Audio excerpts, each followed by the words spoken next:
I'm Connor, your friendly neighborhood back office operations guy. They let me out of the data dungeon once a year for PMC, and I'm here.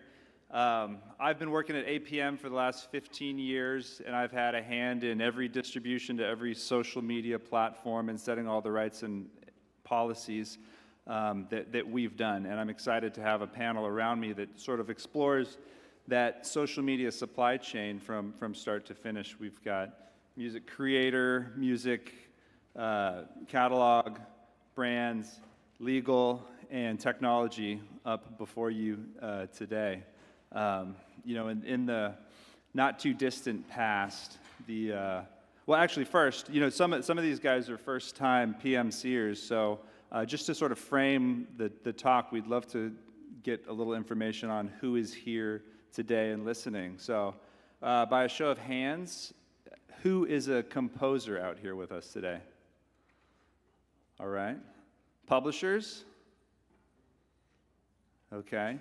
How about artists or artist-driven catalogs? Okay, very good. Business affairs, legal administration side? Okay, yeah, those are our people. They don't get let out of the dungeon that much, apparently. No, you got to talk to your. How about the territory-wise? U.S. L.A. Okay.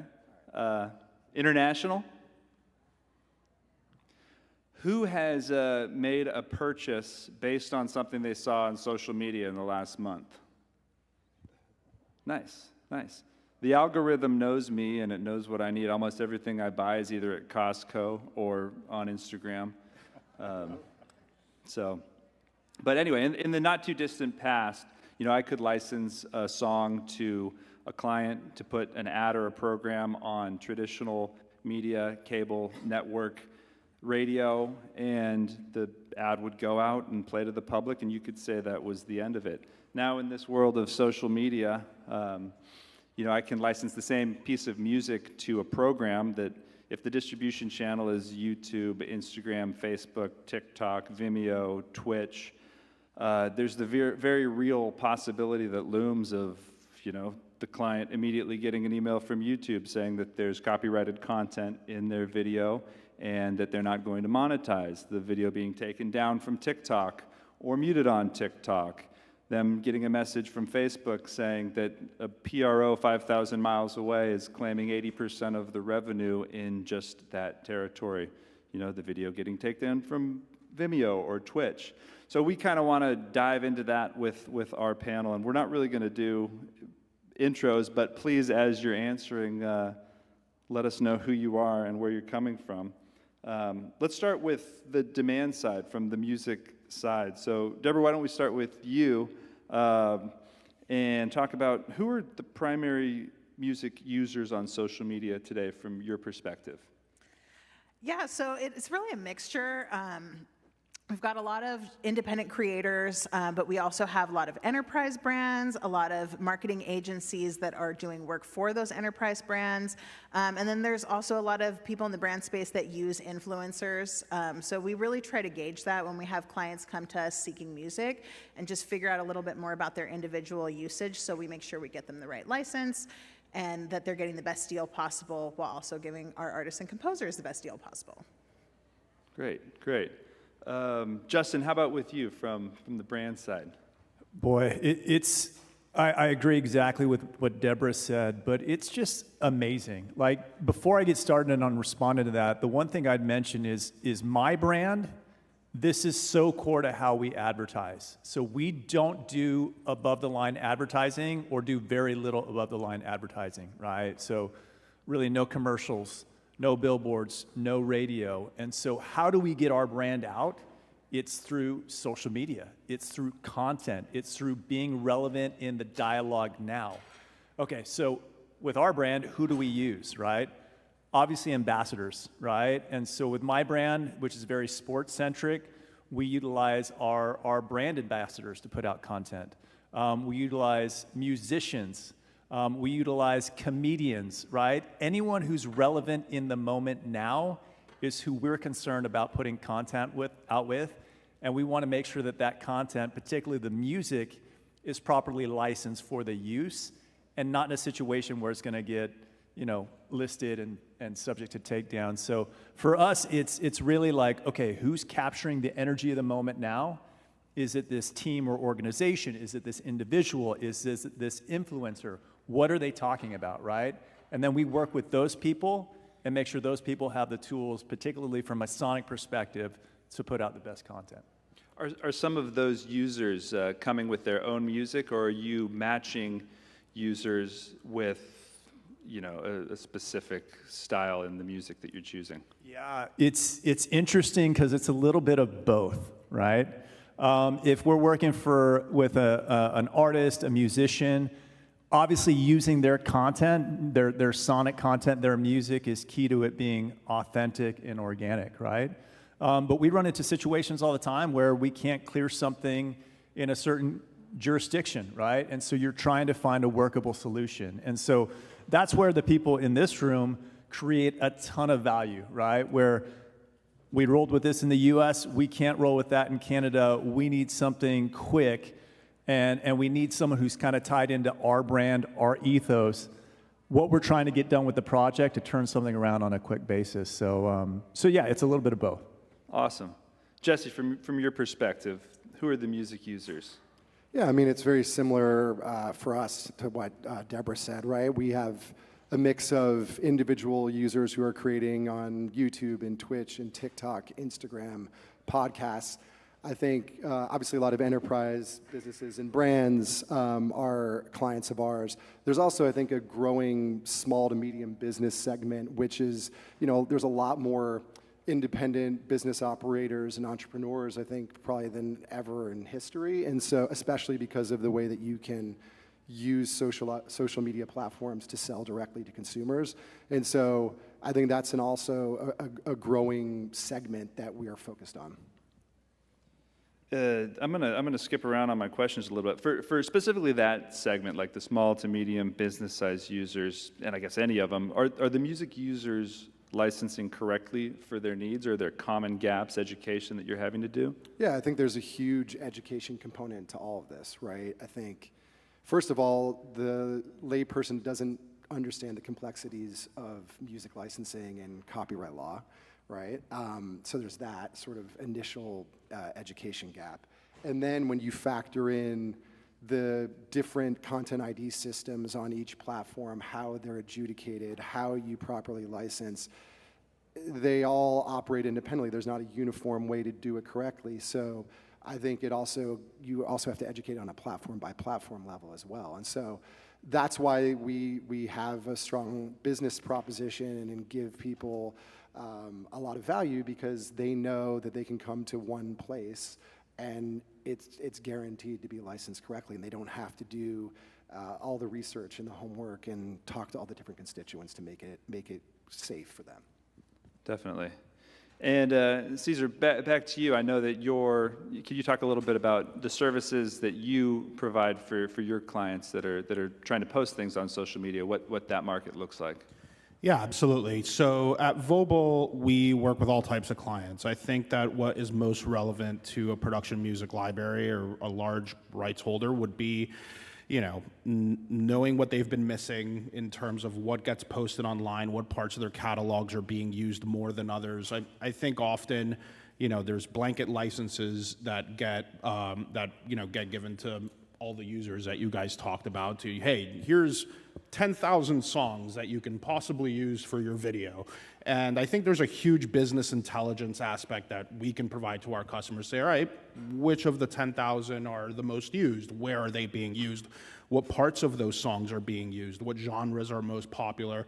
And then, continue to break that down by segment, however you may like. I think that there's also the aspect of, this customer of your production music company no longer has a license for their stuff that's online, that's not ephemeral, that lives online forever. How much of it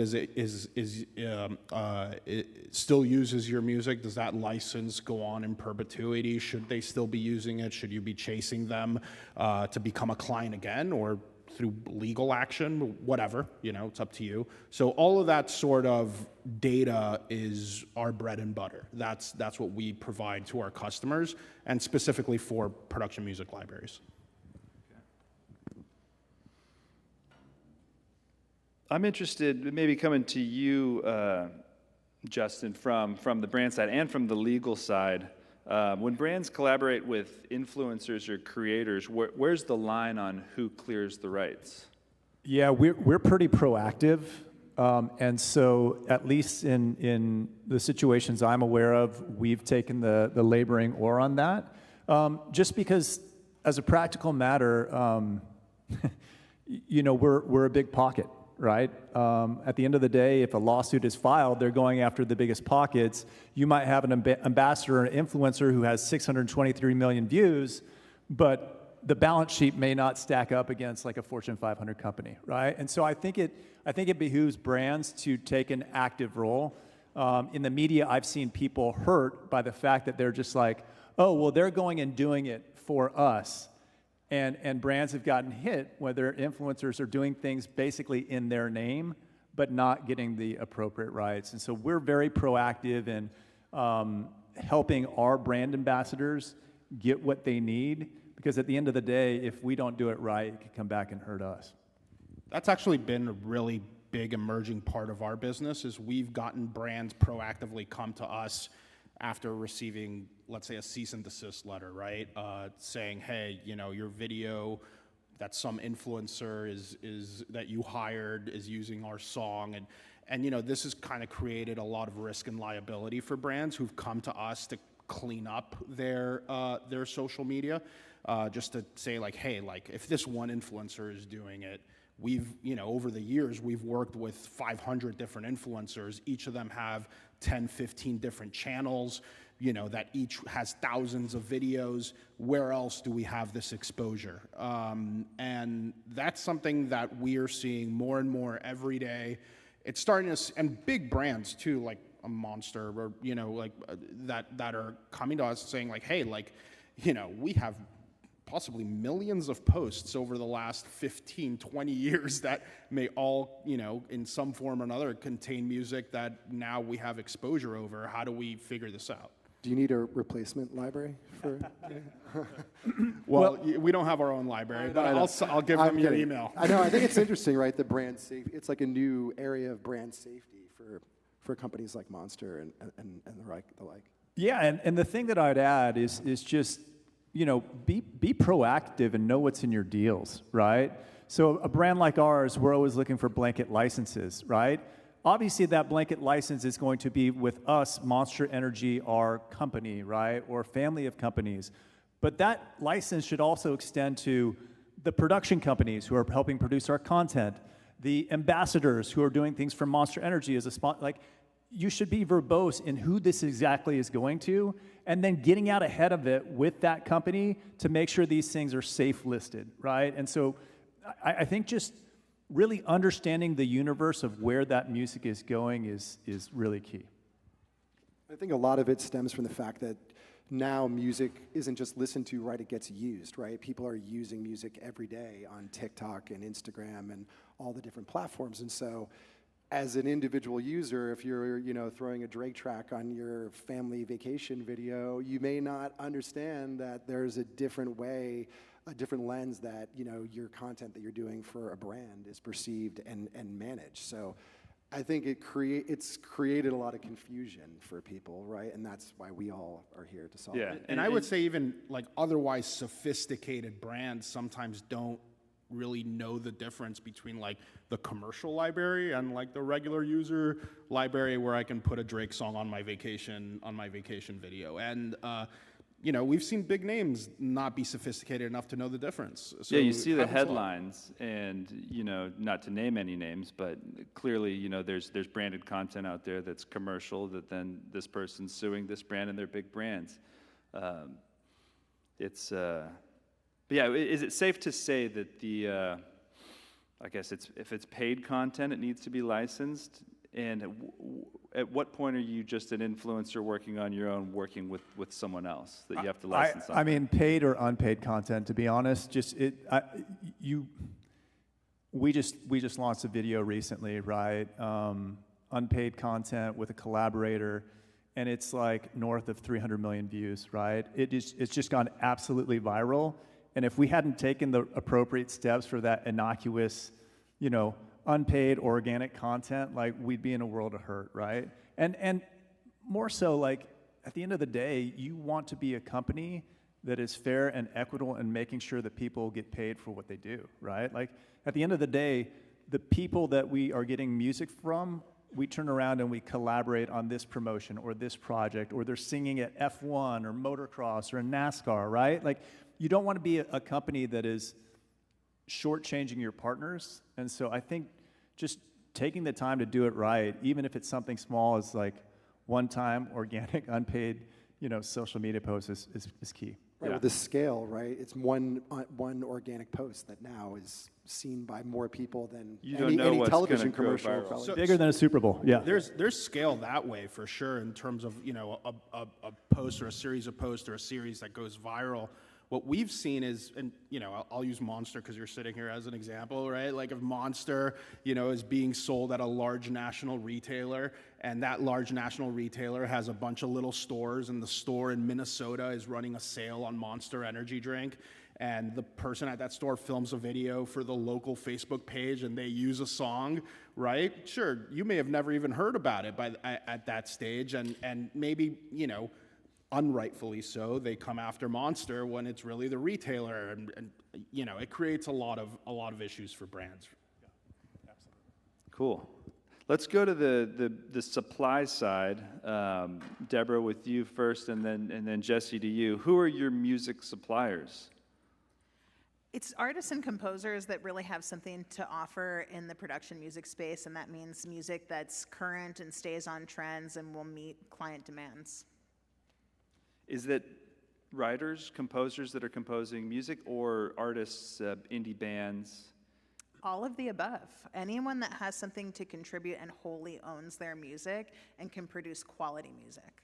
Is that owns both sides? Absolutely. Okay. Jesse, how about your side? Yeah, I mean, our music acquisition strategy it's pretty diverse, right? We have a lot of amazing catalogs that we represent who are here this week and got to meet a lot of them, some of them for the first time, who make amazing music and have a history of supplying great music for this kind of content. But we also have a tremendous amount of independent artists and composers and producers. We collaborate with labels, like we have done writing camps. We just did a writing camp with Insomniac Records, because I think writ large across the spectrum of music creators, they see a benefit to the distribution pipeline that we're building through our platform. And so, it takes a lot. I think there's a lot of supply, but there's also a lot of demand too. So I think it's just a matter of making sure that you're keeping up to date with trends and giving clients what they need, because ultimately it's the clients that are paying the bill and have to be happy. What does your global supply chain look like for that music? Do you own the rights worldwide? For most of it we do, but some of it is more territory-based. But for most of it, it's worldwide. So it sounds like one of the requirements for both of you is that to work with suppliers is to own both sides. Are there any other requirements or thoughts, especially when you're onboarding a catalog that will be used for social media? Yeah, I mean, I think giving us the controls specifically around what we call creator rights is important. Like, we can use Content ID as an example. So the ability to manage and adjudicate claims to safe list client channels, to have that be a one-stop solution is important for us, obviously, to give our clients the brand promise that we've made to them. Do you run into bands putting things up on different agents than clicking the wrong buttons? There's always edge cases for anything, but no, typically no. What does your catalog onboarding process look like? Me. Okay. Sure, yeah, you. I mean, you mean from a technical perspective, or what? That's what I'm into. I'm into tech. I'm just the sales guy. I know. Yeah, I mean, I think there's a couple of things that we do, right? One, we obviously have to have a QC the music itself to make sure that it fits with our brand ethos and the client's needs. Then it's a matter of managing, analyzing all of the metadata, all of the right structures, where all the different bodies are buried, and making sure that it's unified on our back end so that we know that to manage it properly, no matter what the media placement or license is. What about your supply chain, Deborah?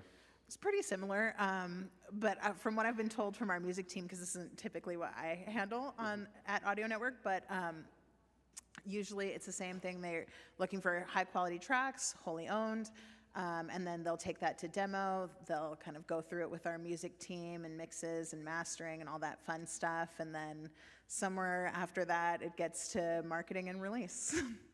What are the expectations from your clients when licensing? And what challenges do you face? Do you educate along the way? Do they give you all their handles for allow listing, et cetera? So that's actually, kind of to speak to what Justin mentioned, that's something that I always try to be proactive about and just ask them all of the questions. Are they using influencers? How many channels do they have? Send me every URL for your YouTube, your TikTok, your Instagram, your Facebook, so I know every possible use case that I can cover, just to make sure that our copyright team does allow list any of their channels and they don't run into claims.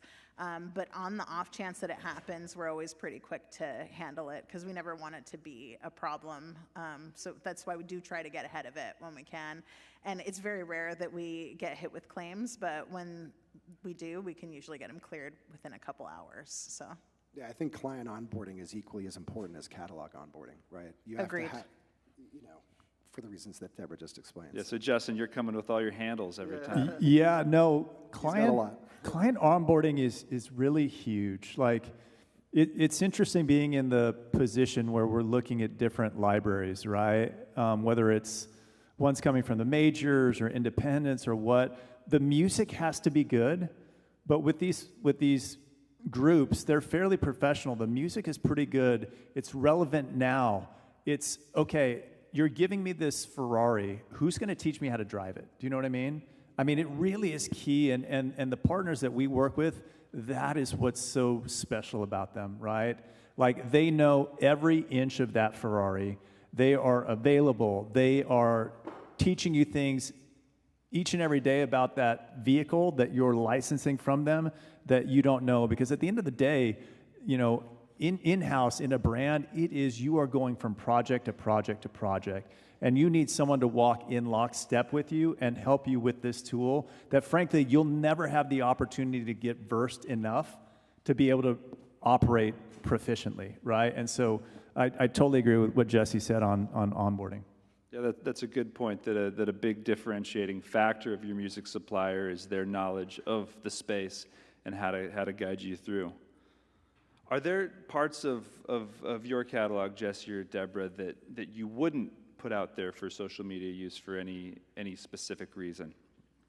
No, I mean, I think the goal is always to give access to the best music, which is all of it, right? We're just stringent on what we accept into the platform, but I don't think that there should be any restriction for our clients, because ultimately they want the best music for their content. They want the best experience, and they want the safest experience, so that that trust grows over time. And we're not in it for the short term. We want to have long-term client relationships. And so if I'm keeping certain tracks away from them, or I'm bifurcating the catalog, I think it adds a level of complexity that is unnecessary. Definitely. Go ahead, I was just Justin. going to say, too, the thing that I like with certain libraries is the library is a living, breathing thing. Do you know what I mean? A library can get stale, right? And it should be a living, breathing thing. The people who do it well, they look to see what their clients are doing, what direction they're going. They're getting out ahead of it. They're doing joint ventures with those clients, and really taking an active role in helping that client influence what the library is going to look like in a year, 2 years, 5 years. And so I think the people that do it well follow that model. Let's delve into sort of the operations on how some of these platforms work. And Have you run into, do you do any sort of checking of like the use of samples in works, like splice samples? I mean, you know, in reality, there are many tools now that composers are using to create tracks, and you know, what's the spectrum of what's acceptable? You know, kick drum sample is technically a sample, but then, you know, 4 bars of drums, you know, okay, that's fine if there's something over the top of it, but then if there's just like a break, you know, what are we dealing with there? Yeah, I mean, I think that first and foremost, you want to trust your music team to vet the catalog and the music properly. I think there's a system of checks that you can do to make sure that it doesn't violate someone else's copyright by testing it on different platforms. And then I think that contractually, when you are contracting or creating new music, you can have sort of a list of specifications that they have to adhere to. You know, I mean, Splice, it seems to have sort of died down a little bit, but I mean, a couple of years ago, it was obviously a big thing where we had clients who were like, no Splice samples in anything, like specifically in our contract with the client. So then we obviously have to manage that appropriately on the other end. So I think, you know, you have to have the system of checks. You do the best you can. You have to have, you know, hopefully the trust and a solid relationship with amazing producers and composers and artists who understand that aspect of it. I think we haven't said the buzzword of the moment, AI, but obviously those things, with those kinds of tools coming into view, it's something that we all have to keep our eye on and evolve with, because to your point, it's going to change and shift, and we have to make sure that we're ahead of it and meeting the moment. Mm-hmm. Deborah, what about your onboarding process with regard to samples or even public domain works that are sometimes tough for audio recognition to differentiate between ownership? So we do have quite a few public domain works in our library, so we've definitely made sure that those are cleared. But as far as samples, that's not something that we allow. We do typically create all of our music organically from start to finish. Even if an artist comes to us with something that has a sample, it's probably not going to get accepted, or they're going to want to do a completely new mix of that track or start from scratch and make a completely new track, because we want to make sure it's wholly owned so that we don't deal with any issues and our clients don't deal with any issues, because the whole point of a library is to make it easy for the customers to access. Exactly. Let's dive into, you know, how the platforms work with regard to on the legal side, and maybe Caesar, you can help with that. Jess, you might be able to help with this too, and Justin. What do the social media platforms have to do to license music, and what's the difference between user-generated content and commercial content? It's a softball for you, Caesar. How much time y'all have? No, I think in general, look, I'm not going to trash talk the platforms here. I'm not going to say, you know, I'm not going to say, well, they're doing everything wrong or they're doing everything right. They're not. You know, I think that the scale and the volume of content that goes into any major platform is such that a perfect system just doesn't exist, and maybe it'll never exist. I'm not a technology ones and zeros guy. Maybe one day it will exist, but the reality is that a lot of infringing content goes on these platforms, and that'll be like the least surprising thing to any person who's ever even thought about music or any sort of creative content, right?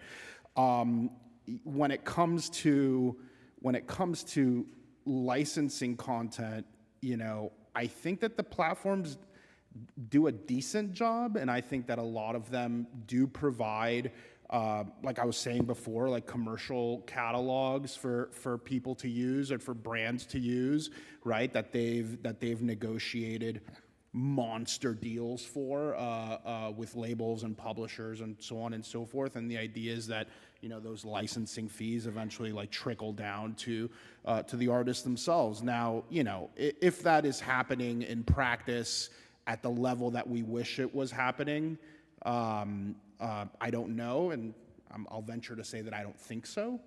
But, you know, I also don't envy the amount of work it would possibly take to make everyone not only in this room happy, but every musician across the planet or every creative person across the planet that's ever created, a work that then gets exploited legally or illegally online on any of these platforms. So without going too far into the weeds, that'd be my answer. Yeah, I think generally the overview is that these social media platforms are working to have DMCA protection against infringement, and they are essentially at this point, as far as I know, licensing their masters and licensing all of our songs, those of us who have opted into those deals, for use by all of their users. And those are, that's for user-generated content, personal use, a kid showing, their cat dancing to a song on one of these platforms, but not commercial use. And well, look, you went into the policy side, which is really my background from like 3 or 4 jobs ago. Okay, hit us, Caesar. And I will say that no company, right, be it a social media platform or any company, right, is going to do more than the law really requires, right? So we can sit here and have a whole separate panel for hours on the efficacy of the DMCA, right? But the fact is that a lot of times we wish companies were doing more than what the law requires. And personally, I think that that's unrealistic. Because, and if you go down that path to say, well, then we need to change the law, hey, I've been personally trying to do that for about 15 years, and it's not even a drop in the bucket. So I think everyone in this room will grow old before, you get a law that does exactly what you want it to do. So, yeah, I think it's a fool's errand to say, well, they should be doing more than what is required by law. That I deeply think that that'll never happen. Yeah, I mean, I think the reality is that, these systems are set up, to gather as many eyeballs as possible on advertisements on their ends. And we benefit from this creator economy that exists now in a few different ways. A, being able to monetize, and B, being able to get our music out there. So it's interesting. It's a double-edged sword. Do you guys deliver your music to commercial libraries within individual apps?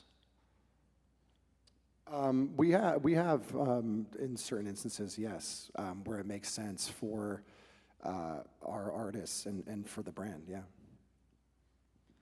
Justin, from your side, would you use music on one single platform that's not available on another, or do you have to license something that you can post on every platform? No, you got to license it, right? So, I mean, TikTok's a great example where you might sign up for the CML for that, but then, we've got TikTok, Instagram, YouTube, Meta, you name it, right? And so there needs to be education here that license is just for that. And sometimes that nuance isn't understood. It's like, well, I've got a license to use this music. No, you've got a license to use the music on this specific platform for this specific purpose per these terms of use, which, quite frankly, are good at saying this is just for this platform, but a lot of people don't read them, right? The thing that I would just hop on with respect to what Jesse said, as a brand, when you see, a reputable company like Jesse's getting their music on those platforms, we as a brand have much more confidence in that, given the sophistication of a company like Jesse's, right? Because at the end of the day, we don't want to be in a situation where did this music come from, right? Like, I'm getting this right from this platform with virtually no indemnity, no backup, no insurance. They're like, go ahead and use it, right? Like, so it helps to know that the people that are putting it on that platform are people who understand the rights. And frankly, for the brands that I've worked with, before I sign anything, like, I like to talk to the person at the platform and have a conversation and understand all this stuff, because I don't want to put our company in a situation that's embarrassing where we're, not doing what we should for right holders. I would only add to that, this is kind of like the bad side of virality, and when you have a really cool video, right? Like Monster puts out pretty awesome pieces of advertisement through influencers, and to your point, Justin, like you can't you can't only have the licensing for one platform, because whether you post it on another platform or not, someone is going to post it on another platform. And as soon as something cool is online, even uncool is online, you've completely lost control of it, right? So it's not like, oh, well, I'm licensed on Instagram. Like, great. All it's going to take is someone to then, put it on another platform. And sure, maybe Monster themselves didn't post it, but hey, like, it's still a Monster Energy drink advertisement, right? That's now on a platform playing unlicensed music. And Joe Schmo posted it, but I don't know that that's necessarily going to be a thing that prevents you from getting on someone's bad side, which is a ton of risk. Which is good. That's something good to mention as well. I feel like we as a brand are pretty proactive in having relationships across the board with sync agencies, with labels, with publishers. We're continually talking. We're continually, even if we're not licensing something from you today, we might do something tomorrow, and we want to grease the wheels for that day, right? And a certain level of pragmatism, if that's even a word, is helpful, right? Because to your point, Cesar, you can't negate all risk, right? But to be in a situation that arises where we didn't expect this, and to be able to make a phone call as opposed to get locked into litigation for X number of years, like, it's huge to have that relationship, to be able to, correct it. And frankly, they know that you're trying to do it right. So I think that's helpful. I think the interoperability of the music is that what you were talking about is the key. And then once you sort of establish that for your company and for your client, then it gets to like a granular level, platform by platform. Because I think, the way TikTok manages a commercial license and has a commercial part of their library, the CML, versus the general library, that's very different than YouTube, right? And so you can't look at them the same. You have to make sure that you are buttoned up at every single platform to manage it correctly. But from a strategic perspective, it's very different.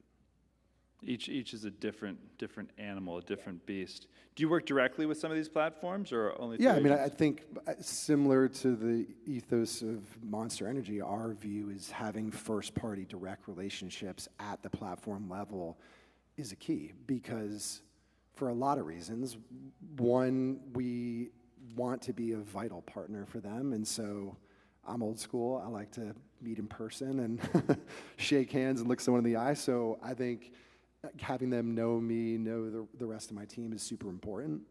I think being at the tip of the spear of the new things that they're developing and the new opportunities that they're affording people who are using the platform or people who are supplying music to the platform, the only way you get that access is by being in the conversation with them. And then most importantly, you want to manage the safety for our artists and our composers and our catalogs and our clients. And the best way to do that is directly with them, right? And so for us, I know there's a lot of third-party services and aggregate and all that, but that's just not for us.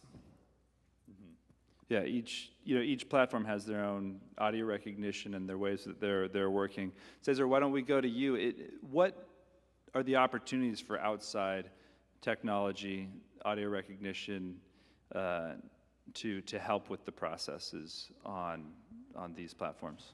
Yeah, I think there's a ton of opportunities. Like I said earlier, I'm not a ones and zeros guy, but I could tell you that, we're working on being able to identify AI-generated music, which is, going to be the holy grail for a lot of clients that we currently work with and a lot of potential clients in the future, right? I think that is coming. That being said, we should also temper expectations, because as the disease gets worse as the cure gets better, right? So I feel like, sure, maybe we'll be able to identify the type of stuff that's being made today, but as we've seen with video AI, every single iteration of this stuff looks more and more real, and that's terrifying. And look, it's going to be the same with music. It's going to be, it's going to be a whack-a-mole game as the mole gets better. That's one aspect. But look, I don't really like to focus on like the enforcement, like let's catch the bad guy aspect of this. I do think there's a ton of incredibly creative ways that the business intelligence aspect of the data that a company like mine provides could be applied to, composers, artists, production music libraries, publishers, so on and so forth, in just better understanding how your content spreads online, how what becomes popular. It allows you to maybe look at your catalog in new and creative ways. I know that, look, like no one understands your business better than you, right? You know the ins and outs. I have been in many meetings where we are talking about the product. I'm not the guy talking about the product. I'm the guy that's negotiating the contract later. But, where the client has clever ideas of what they could do with their catalog to really maximize their profits and maximize their business, segmented in different ways where they can reach new clients. And it's all incredibly, inspiring in a way, because I like to think that companies like mine, and my company specifically, has a lot to do with that, with that sort of like light bulb moment. But, it's not us or anyone else that's going to have that light bulb moment. It needs to be the content creator, the content owner, the publisher, the rights holder, so on and so forth, right? That says like, wait, this could apply to this part of my business, right? So I don't think that anyone should expect some outside technology company, third party, to come and tell you like, oh, well, you're running your business wrong and you should be doing this. I think it needs to be a marriage of ideas. It needs to be collaborative. And, we can come into your office and give you a whole presentation saying on what we have to offer, but the light bulb needs to go off on your end, right? Definitely. Yeah. Great point. I think we might do one more question and then try and open it up for questions to the greater audience, to sort of rely on these guys' expertise. Why don't we go down? I'd like to talk about sort of best practices and pain points, and maybe closing thoughts. What's working well and what's not working well? What are the pain points? I mean, I think the biggest pain point that we're all trying to solve is the time it takes to get to the right song, right? And so it's less so on sort of managing the claims and managing the safety. I think that, you need to be rigorous on that, but ultimately it's you got, how do I get the best music quickly to my client? And I think the way that we've done that is by assembling an amazing catalog that has depth and breadth to it, quality to it, rich metadata to it, to enable it to be searched and sorted and filtered in all the ways that that's a whole other panel, I'm sure, that happened here of how you do that. But for me, that's like what's working well on our platform, is making the ability to find the right song for the video intuitive and quick and easy. Yeah, I agree. I was listening to this book the other day, and it talked about Amazon's like one-click button, right? Like they got the patent on this one-click button where you could just buy with one click, right? Which like was revolutionary and apparently got them like billions of dollars. Like to Jesse's point, the same thing applies in music, right? I mean, I'm thinking of a project right now, and we're out of budget for this one song. So now it's like, what are the options, right? Like, this is what we want. That's not attainable. We are on a protracted timeline here. What are the options, and what gets us to go the fastest but with what we want the most, right? And so that, I mean, it's more challenging than you would think, because music is just not, it's so different. Before, it could be like, okay, it's a country song, there's gonna be 3 writers. It's a rap song, it's gonna have 14 writers, right? And so, but nowadays, it's not, the country song has 20 writers, right? And we're like, what is this? Like, so it just, it's trying to figure out kind of how to get to the end goal in a very pragmatic fashion, where where everything has to come out now. Like right now, 36-month timelines are just gone. That was like back in the day. Everything is energy of the moment, energy of the moment. So who is going to be that person who can get you that with the Amazon one-click? Cool. Yeah, good points. Deborah? Yeah, to speak to that one-click theory, I was actually thinking about this the other day. I really wish that, and this is, I guess, my pain point, that all of the platforms would give everyone just a little pop-up fact sheet on music licensing, just so that they could understand, like, hey, this piece of music is cleared for your personal use only. And if you need to use it for a company, then you probably need to go to the rights holder. And, you know, they don't have to direct you, but they can at least put that information out there. I think would be super helpful, because that is a big part of my day-to-day, is just educating brands and creators that, you know, if they're using the music to sell something, or they have any kind of paid promotion involved with their content, then they definitely need to license it. But what you spoke to, Justin, about just, you know, trying to not having the budget for that song, it's actually my favorite part of the job. I absolutely love that. We should talk. Yeah, come to me and tell me, hey, I've got this track and I can't afford it, and I'll find you something good. Love it, love it. Cesar? What was the question as question. as it relates to? What is your one-click Amazon? I used to have, you remember those Tide buttons that you could put in your laundry room for Amazon and press a button and Tide would show up at your house? I had one of those. Those were pretty cool. What's working well and what's not working well? What's your biggest pain point or hope for the future? I think that the biggest pain point in this space is what you've all kind of alluded to, is education and sophistication around the, you know, around the licensing world, period, full stop, right? Look, that being said, if it were easy and if a pop-up could explain to you how licensing works, a lot of us wouldn't have jobs, right? I think that there's and look, like, I think that platforms and labels and the whole ecosystem that surrounds this world, they kind of like it to be a little complicated, right? There's a lot of benefits in complication. There's a lot of benefits in gray areas, not to get into black boxes and You got your licensing lawyer and hat on. all that fun stuff on. So, you know, it's necessarily complicated. I wish that more people that live in this world and breathe it every day would take the time to learn it. So, like, I don't necessarily need, you know, my mom on Instagram trying to post a picture of her granddaughter with some song she likes to, like, get the licensing pop-up, right? But hey, like, if you're running a small, if you're managing a small catalog, if you're a company that's licensing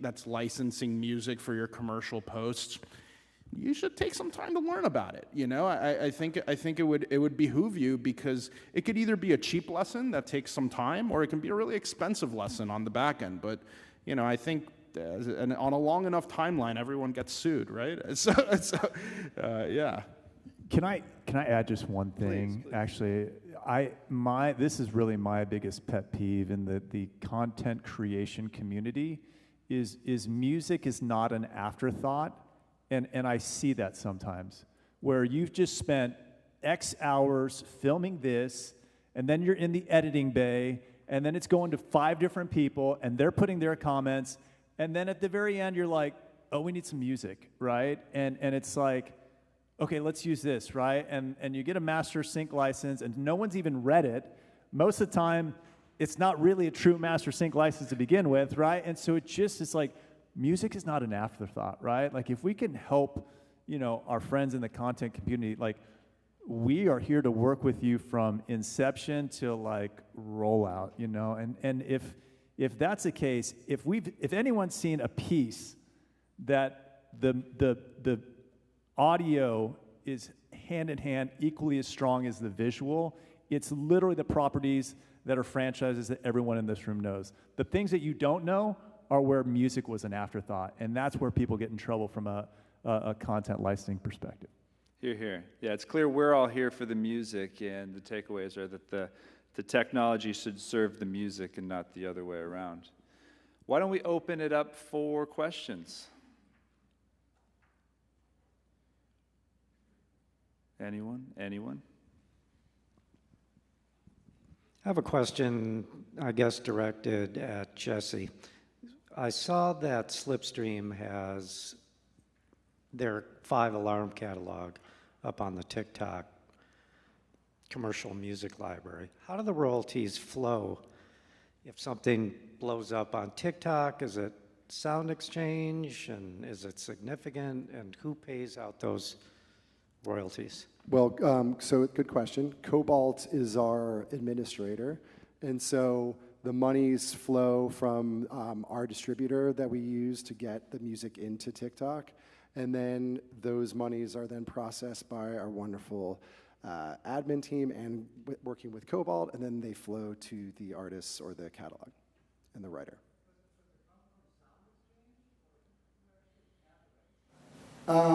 In the case of the CML, for the ones that we've directly distributed, it's our distributor. Yeah, Sound Exchange would handle digital non-interactive performances of recordings, right? Basically like US version of neighboring rights, but very drawn back. So that's like your Pandora, Sirius XM, cable TV stations. There was another question in the back, and then we'll get you in the front here. Oh, yeah. Hi, how's it going? So quick question, just with regards to what we were talking about for safe listing and whitelisting and things like that. So I've worked in the social media and digital marketing space for about 12 years now, and so I know what it's like to have things cleared with platform partners and reps when things go wrong, both on the organic side and on the paid side. If, oh, there's a song that we actually do have the license and the rights to publish, they take care of that and they clear everything up.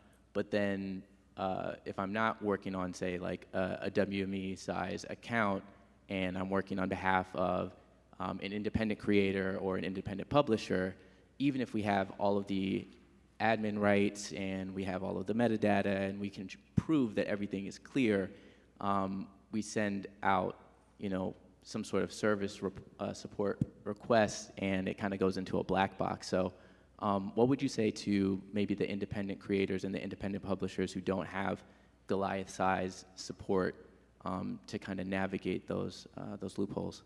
Come to Slipstream, we'll help you. There you go.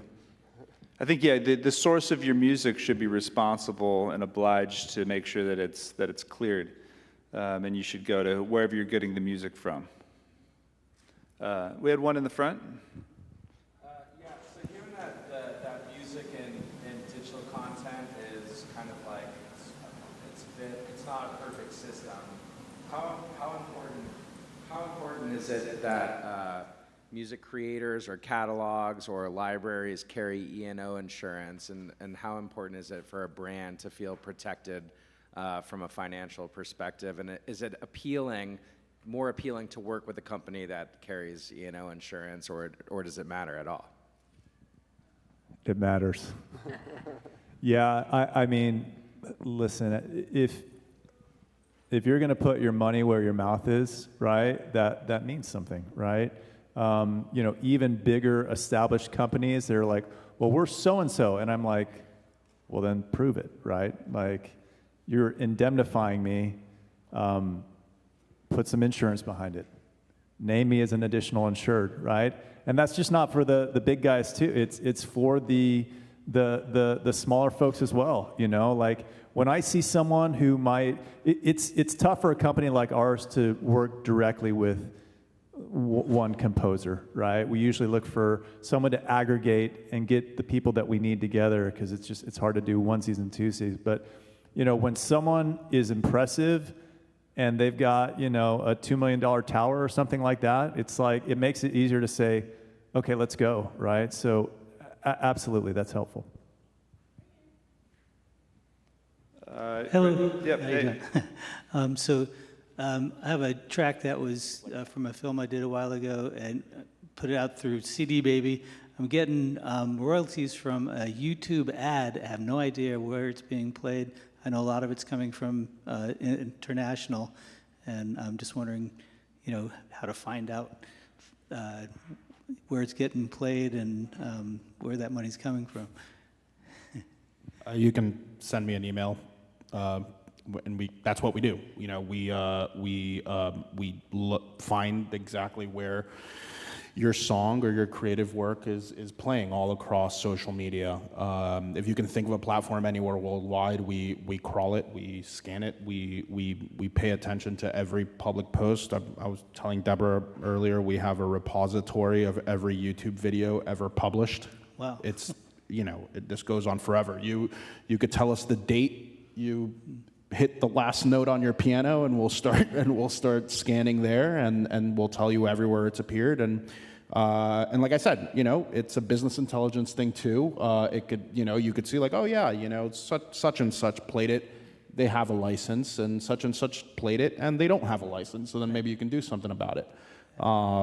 We also work closely with the MLC, and anyway, there's all kinds of things that we can do to help you out, and at the very least, know where your song has been and where it's left its footprint. Yeah. Cool. Thank you. Any others? Yeah, right here. From an ad agency point of view, it seems like the social media campaigns budgets are notoriously lower than traditional media, even though, as you're pointing out before, a lot more eyeballs are watching the social media than the traditional media. I'm just wondering if that's changing. Are they putting more budgets specifically for music into social media as opposed to, is it going to turn the other way? Any ideas on that? Yeah. So yeah, I would agree with you. I would say it's lower budgets, but it's different, right? And so, like I said, we really don't do a ton of above the line. That being said, we will do pretty substantial media buys to back up something, right? And so it might not be your, your commercials, radio, print, but you're going to see stuff on Twitch, and you're going to see this, that, and everything else internationally. And so I can't speak to every company, but I think that you're going to see that being a bigger trend, is to basically get more bang for your buck in a variety of different ways, right? Instead of putting all your eggs into that Super Bowl commercial, and listen, there's value in that, you have the potential to maybe have 12 or 13 Super Bowl commercials, right? As far as viewership, at a lower fee, but it's not no fee, right? You're still putting a media buy behind it, and it's substantial, but it's not what was necessarily done traditionally. I think for the artists, it's about volume, right? So you're going to have to make up for the lower fee by making your work available for more people making these videos, right? And then I think on top of that, you have to look at it as a distribution mechanism for your song, and you have to make sure that you're optimized to capture that attention elsewhere. So if you get a track in a Monster Energy video that gets 300 million views, then people are like, oh man, I love that song, where do I find it? And then they go on Spotify, or they find your own YouTube. There's many ways to monetize and sort of, leverage the attention that you're getting through all these different creators and brands using your song. So it's a bit of a different, paradigm than thinking of the traditional sync business for television ads. Yeah, and one thing I would add to what Jesse said, as a creator, as a composer, as a writer, you have to take the same approach kind of we did when I was at Adidas, where it's you're doing things for buzz and you're doing things for business. Do you know what I mean? And buzz can certainly feed the business. It can generate some income as well, but it's you have to be proactive. I'm doing this for buzz, and that's going to lead to this business, which ultimately is going to, create revenue. Cool. Questions? Any others? We got one in the front, another one in the back. Anyone have a microphone now? Here you go. Oh, thanks. So, how do you detect, and have you been detecting, people just swamping these social media accounts with AI types of music? What's going on with that? Because it's not that hard to detect that kind of music, but what have you observed in terms of users just going to AI, putting in a prompt, not doing anything creative, and getting back a piece of music that they then put up on social media? Yeah, I mean, I think you're right. I think it's happening a lot. For us, we don't have any AI music in our platform, so we're not out there trying to detect what other people are doing, right? We only can control what we can control. But I think it is going to be an ever-growing issue, right? And I think that it's really more up to the platforms to manage and adjudicate that, which you've seen. I mean, Spotify just released a press release about how they're, kicking off 75 million songs or something like that. I might have the number wrong, but they're doing their best to get rid of sort of what they call AI slop from being, on all the platforms. And so I can only imagine that TikTok and YouTube and Meta are all going to be sort of taking similar positions. Yeah, and those platforms have a vested interest in doing that. If your brand is associated with, if you will, counterfeit goods, people will learn that really quick, and they're going to move off that platform, right? And so I think that the platforms, to what Jesse said, they have a vested interest in making sure they don't just have a bunch of slop, right? And hopefully that will kind of curb that. And what a fitting, go ahead, Caesar. I would just push back on it being easy to tell what kind of music is AI and what kind of music is not AI. I think that there's certainly really bad AI music, right? There's also really good AI music that I think that if you threw it into a catalog with thousands of other songs, I will challenge you to the Pepsi challenge that you may not find it, right? And I think even right now, obviously no one on stage right now, but I think that there's catalogs out there that maybe think they don't have AI music, but maybe do.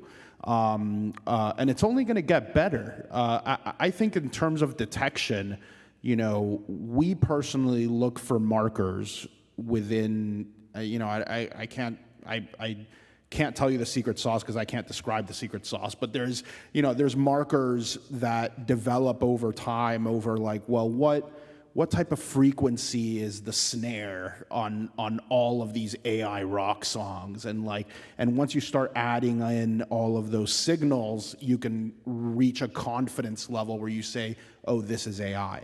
I also think in general, we're still kind of in like the nascent time of like AI slop, right? So maybe there aren't many brands, reputable brands today that want to be associated with counterfeit goods, but things change over time, right? I think that maybe it won't be as big of a deal in 10 years or 20 years or 30 years, whatever, tomorrow, right? So I think that we have to keep an eye on it, right? I'm a big fan of human music, but I would caution everyone in this world to assume that it's always going to be trash, because that is certainly not the case. I am very bullish on AI everything. It's going to just get better.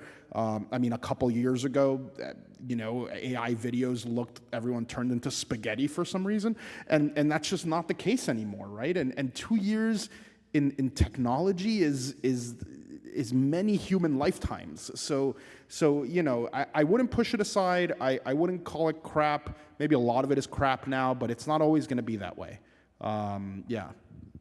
And we're running short on time. Fitting to end on an AI question, and hopefully there's less doom and gloom once we step into the sunshine for some drinks outside. But thank you guys for being here. Come up and chat with us if there's any other questions.